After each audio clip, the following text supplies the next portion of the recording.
Assalamualaikum warahmatullahi wabarakatuh. Alhamdulillahirrabbilalamin. Allahumma salli wa sallim wa barik ala sayyidina Muhammadin wa alihi wa sahbihi ajma'in. Ba'du, teman-teman sekalian, di kesempatan kali ini izinkan saya akan berbagi, akan sharing mengenai bagaimana cara mendapatkan rumus cepat dengan melihat, ya, melalui analisis vektor atau garis-garis gaya yang ada pada materi dinamika rotasi. Jadi kita tidak perlu menghafal banyak rumus, cukup pahami konsepnya, maka kita akan insya Allah akan dapat menjawab soalnya, walaupun mungkin terlihat rumit, tapi akan jadi lebih sederhana. Dan diantara materi yang seringkali muncul menjadi pertanyaan pada materi dinamika rotasi ini adalah persoalan terkait dengan katrol, sebagaimana saya gambarkan di samping saya ini. Apa yang ditanya biasanya? Ya, biasanya yang ditanya ada tiga, ya, ada tiga. Yang pertama biasanya tanya tegangan tali 1, ya, tegangan tali di sini berapa? Kemudian tegangan tali 2 yang ditanya ini. Kemudian pertanyaan berikutnya biasanya adalah berapa percepatan sistemnya, ya. Ini yang biasa muncul dalam pertanyaan pada katrol. Lalu bagaimana cara menjawabnya? Ya, cara menjawabnya gampang. Cukup kita ingat kembali hukum 2 Newton. Ya. Ingat kan? Sudah kita pelajari sejak SMP. Namun sebelum memasuki hukum 2 Newton sebagai penyelesaian, langkah pertama untuk bisa menjawab ini adalah untuk mendapatkan percepatan ini. Kalau cara manual, cara standarnya kita hitung satu-satu kan, mana yang gerak translasi, mana gerak rotasi, dan kemudian kita kombinasi keduanya untuk mendapatkan percepatan. Nah, kali ini gak usah panjang-panjang, ya, tapi syaratnya satu juga, kita mulai analisis gaya, ya. Kita mulai. Oke. Nah, ini saya geser dulu ya, karena yang sudah hampir pasti yang ditanyakan adalah percepatan. Yang pertama, ya, kita punya gaya berat, ya, W1, ya, besarnya M1 dikali K. Lalu ini ya, berasal dari tengah-tengahnya atau pusat bendanya.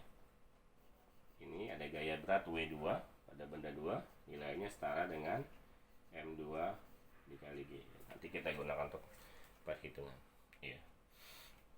Selanjutnya, ya, ketika benda memiliki gaya berat terhubung dengan tali, maka talinya kendur atau menegang. Betul, yang pasti talinya menegang. Muncul tegangan tali T1, ya. Demikian juga dengan T2, ya, dengan T2.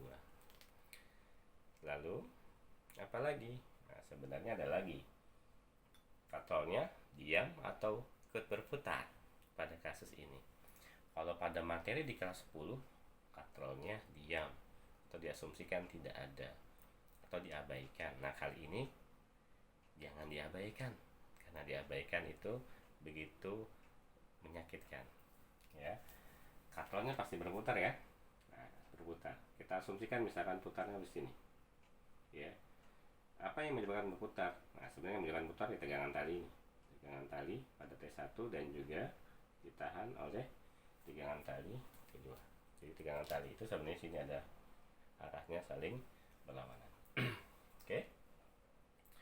Nah, tadi sudah kita asumsikan ya, katrol muter ke sini. Berarti ya, pada soal ini ya, saya asumsikan besarnya M1 lebih besar daripada M2, sehingga normalnya kita akan mengasumsikan bahwa benda akan mengalami percepatan, ya. M1 arahnya ke bawah dan M2 akan bendanya bergerak ke atas.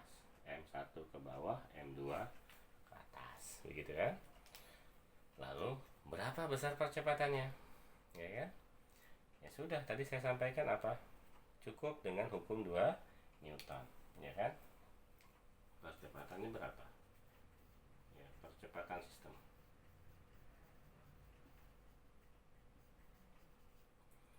Ya, bendanya bergerak toh. Hukum 2 Newton menyatakan percepatan gerak sebuah benda dinyatakan dengan sigma F, ya, total gaya dibagi dengan sigma M, ya, total massa, ya. Gayanya ada mana saja? Lihat, ya, yang menyebabkan percepatan itu bergerak ke bawah tentu ditarik oleh W1. Ada nggak yang nahan? Ada. Siapa? Yang nahan utama adalah W2. Apakah itu saja? Iya. Terus bagaimana T? Lihat T1 dan T2 saling mengeliminir sendiri. Sehingga gaya yang bekerja pada percepatan sistem cukup kita pakai hanya 2, yaitu W1, ya, dikurangi W2. W1 yang positif, W2 negatif. Kenapa begitu? Yang positif asumsinya yang searah dengan arah percepatan. Karena percepatannya ke arah bawah, W1 searah dengan percepatan, maka nilainya positif. Ya, ini kalau kita bicara logika lagi ya. Kenapa W2 negatif? Karena dia berlawanan arah percepatan atau melawan arah percepatan, sehingga negatif. Ya, kalau pakai logika cuma ini aja kan. Ketika M1 bergerak ke bawah, dia juga bergerak ke bawah, artinya nahan. Ya, dibagi, ya, dibagi dengan total massa. Massanya ada berapa di sini? Ada 3. Yang pertama M1, berarti jumlahkan saja ya, karena sigma massa besaran skalar tidak punya arah. Massa 2 ditambah dengan mana lagi yang perlu kita pertimbangkan? Ini, ya, katrol, ya, massa katrol, tapi hanya setengah. Kenapa setengah? Karena asumsinya katrol adalah silinder pejal. Silinder pejal, ya, I katrol setara dengan, karena silinder pejal adalah M R kuadrat, ya, kita pakai setengahnya saja. Oke, sampai sini selesai. Tuh, ya kan, cepat. Sudah dapat rumus percepatan, bisa dipakai untuk menjawab soal katrol seperti ini. Lalu pertanyaan berikutnya, berapa tegangan tali 1? Ya kan, tegangan tali 1. Nah, tegangan T1 berapa? Ya tinggal dilihat saja sistem. Mana yang nilai sistemnya ini, ya. Ya, kamu lihat. Nah, tuh. M1 bergerak kemana?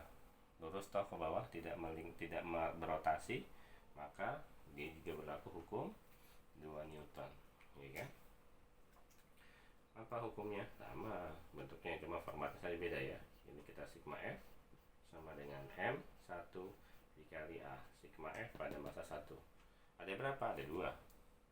W1 ditahan oleh T1. W1 ditahan T1 sama dengan M1 dikali A. Karena yang ingin ditanya adalah T1, maka T1 nya ini, ya kan, pindah ruas jadi positif ya. M1A nya pindah ruas jadi negatif. Saya tulis dibalik T1, ya kan. Di sini sudah saya tukar, berarti sama dengan W1 dikurangi kurangi M1 dikali A. Ya, A nya didapatkan dari sini. Oke, dapat tegangan 1, ya. Bagaimana dengan tegangan 2? Dengan cara yang mirip dengan mencari tegangan 1, ya, tinjau nih, ya, ya kan? Tinjau T2 nya.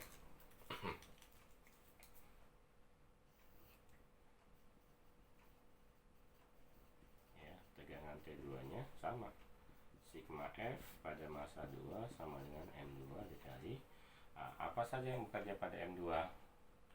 T2 dan W2. Mana yang positif? Yang searah percepatan, maka tulis duluan T2 min W2 ya kan, sama dengan M2 dikali A. Tinggal ini pindah ruas kan, berarti T2 besarnya sama dengan W2 plus M2 dikali A. Oke ya, selesai. Nah, 3 buah rumus praktis ya, mudah-mudahan bermanfaat dan mudah-mudahan bisa difahami. Jika masih belum paham dan ingin ditanyakan, silahkan tanya langsung via WA atau bisa tulis di kolom komentar. Hadanallahu wa iyyakum ajmain. Wassalamualaikum warahmatullahi wabarakatuh.